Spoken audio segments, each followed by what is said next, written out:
Hello Internet, it's me Josh, the Aging Gamer. So, welcome back to my series of videos where I'm taking a look back at Marvel Comics games from the past. Previously, we looked at The Incredible Hulk, and also The Invincible Iron Man.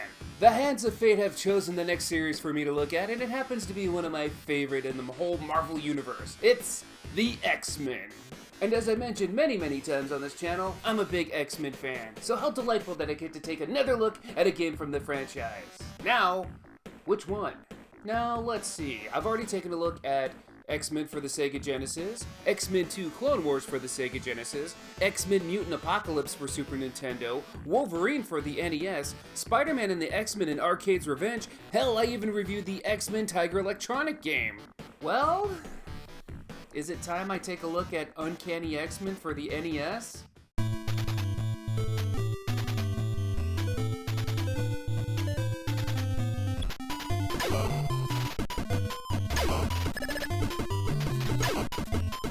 Oh god, no, no, it's just too horrible to look at, I just can't. Hey, take a look at this. This is an X-Men game, this is a totally different game. Ladies and gentlemen, let's take a look at this. This is X-Men for the Sega Game Gear.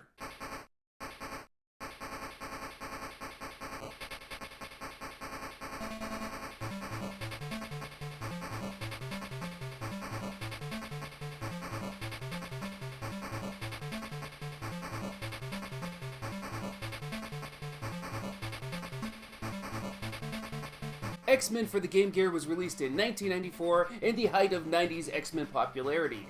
But before we talk about the game itself, we have to talk about that box art.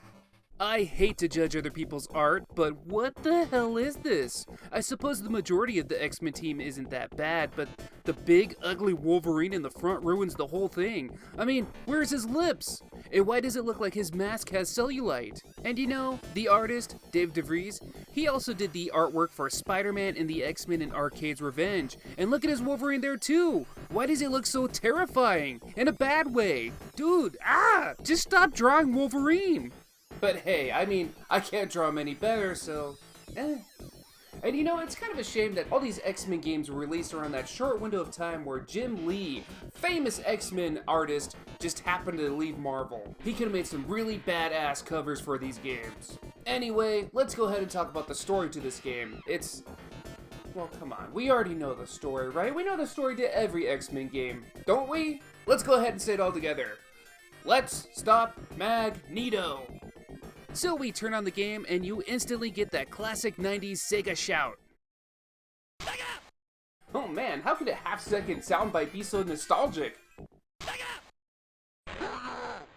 We get our dynamic title screen and then we immediately go to the options. First, there's the difficulty. You got piece of cake and I don't think so. The only difference between the two is that you'll have less levels to play on in the piece of cake setting. Then we got music playback settings. Sure, we got sound effects options too. Annoying? Well, at least the game is self-aware. Let's just start this. We begin the game by choosing our character. You get to choose to play as either the X-Men Blue Team leader Cyclops or the raging Canadian Wolverine. Not only do you get to pick your character, you also get to pick your stage.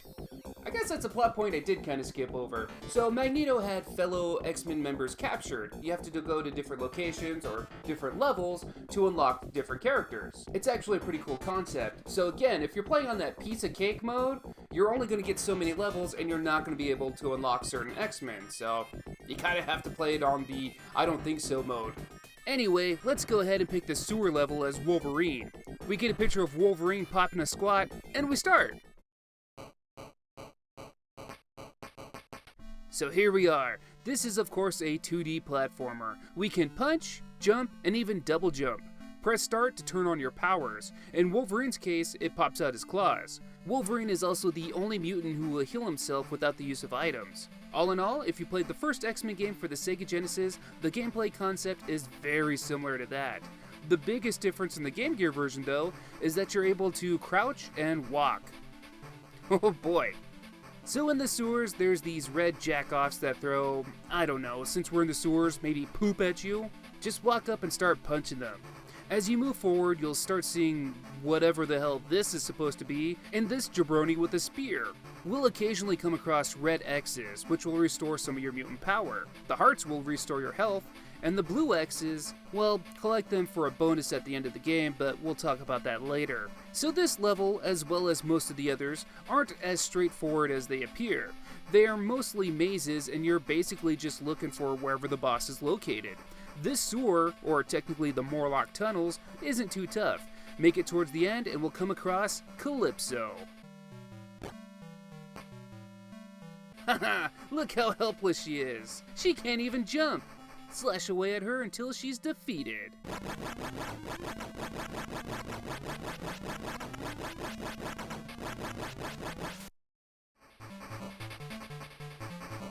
Now we unlock Storm.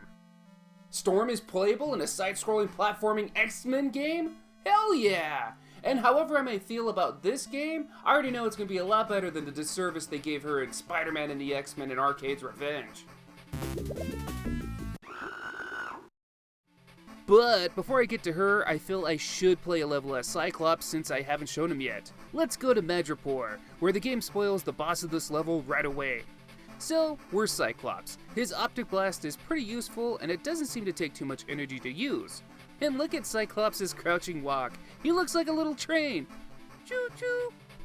Anyway, in this level, it's kind of a long one. We're moving building to building in what feels like forever. This is one of the few levels in the game that isn't a maze. So I guess the developers of the game weren't sure what to do with this level layout because it's exactly the same thing for a solid 8 minutes. But we'll reach the end and we see Omega Red.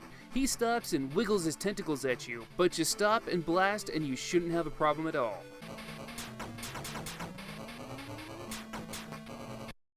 After he's defeated, we unlock Rogue. Wicked! Let's start the next level, the Hellfire Club, and let's go ahead and check out Storm now. So right off the bat, I'm gonna tell you, I hate this level. If there's one thing I hate more than maze-like levels, it's maze-like levels where you have to travel in elevators. So much trial and error. Ugh. Well, at least Storm is fun to play as. Using your powers, you'll be able to shoot a lightning bolt, and you're actually able to fly. Amazing! Though in this particular area, that doesn't seem to do me much good. Continue on, and once you find more open area locations, you'll know you're on the right track. Watch out for these standard gangsters with guns. I wonder what happened to the Hellfire Club's henchmen. Continue and we'll reach Sebastian Shaw, one of the hardest bosses in the game. That is, if you don't know what you're doing. Shooting him with your powers has no effect, so you can't really damage him on your own. Instead, you have to use his own traps against him. Get him to follow you through his fire pits, or what I like to do is float up around these things and let him just stand there and get damaged. Ha ha ha! You fool! Sebastian Shaw is defeated and we unlock Nightcrawler. Sweet. But before we see what he can do, let's go ahead and check out Rogue, and let's go ahead and play on the Savage Land level. Yup, that sure is a dinosaur. So as Rogue, you can fly. That's about the extent of what I experienced using her. But I'm going to abuse the hell out of that feature here. I'm cheeseballing this level. There's not much to say about the Savage Land, so I'm just going to go ahead and fly over it. I'll keep flying until we reach our next boss, Sauron. And guess what? I'm going to cheeseball this boss fight too. Just stand on the sledge and kick this fool in the face. Booyah!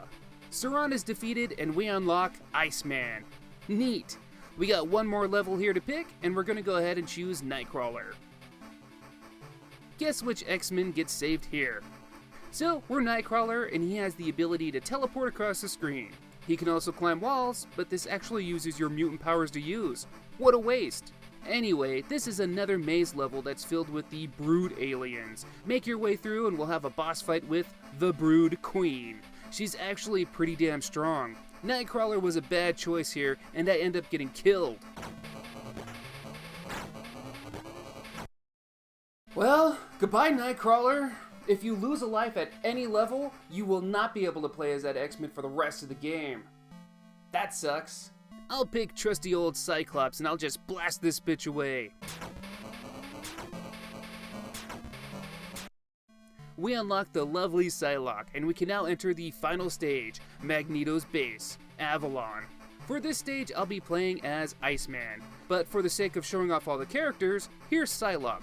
She's tall, can use her psionic blades to stab people, and that's it. Now, let's finish this game. Avalon is, of course, a big maze and probably the biggest level in the game. So as Iceman, I can do all the standard moves everyone else does, but for some reason, he just feels stronger. Like, I feel his ice attacks are the strongest in the game, as they take down enemies faster. I'd argue he's probably the best to play as. Anyway, travel through this area, and towards the end there's lots of health and mutant energy power-ups. Conserve as much as you can, and once you reach this elevator shaft here, you'll go toe-to-toe with Magneto. Magneto will hover up and down, and once he lands, blast away. Once you run out of energy, refill, and destroy this fool!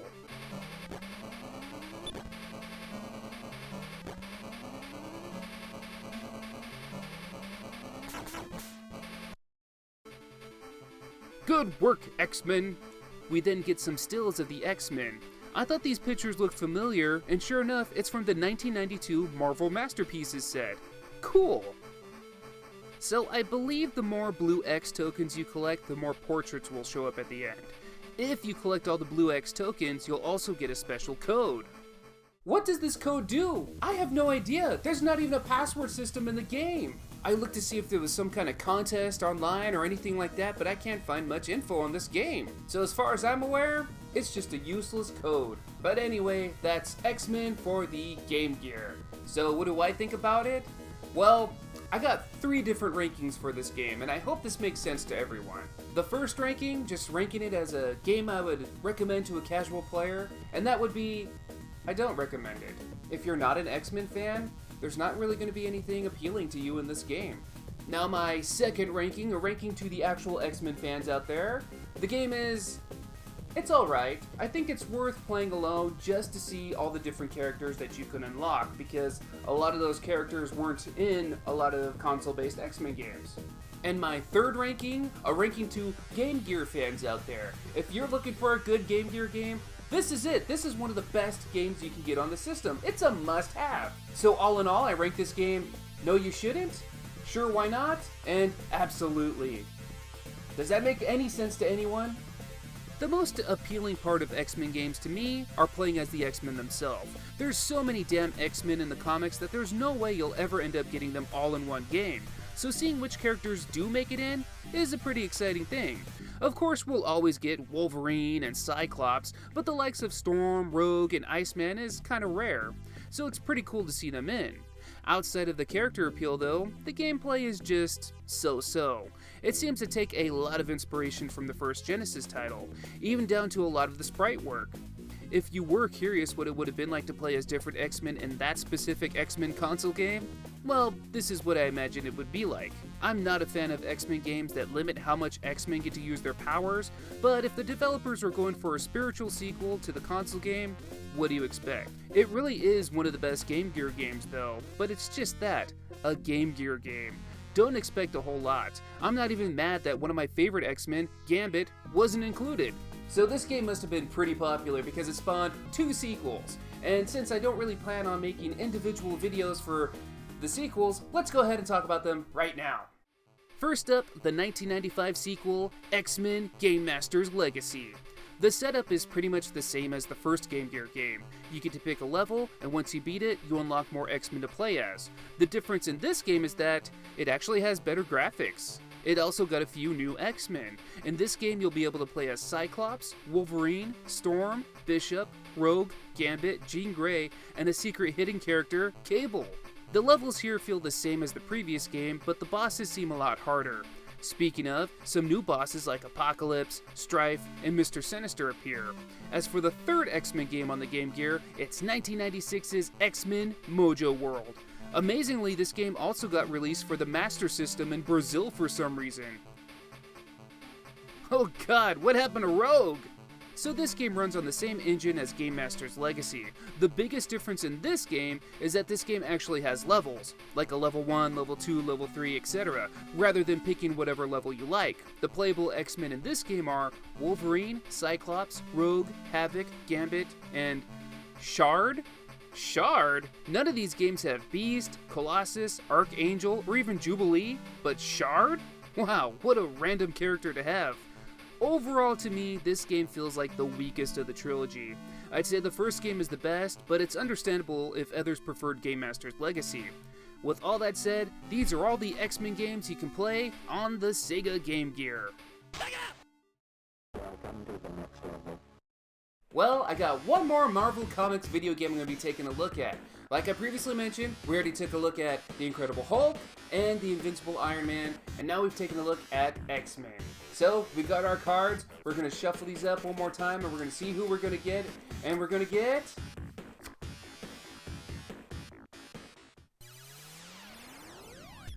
Silver Surfer! So... Ladies and gentlemen, join me on the next video when we take a look at Silver Surfer for the NES, because that's the only Silver Surfer game. Thank you guys for watching. I will see you on the next video. Take care.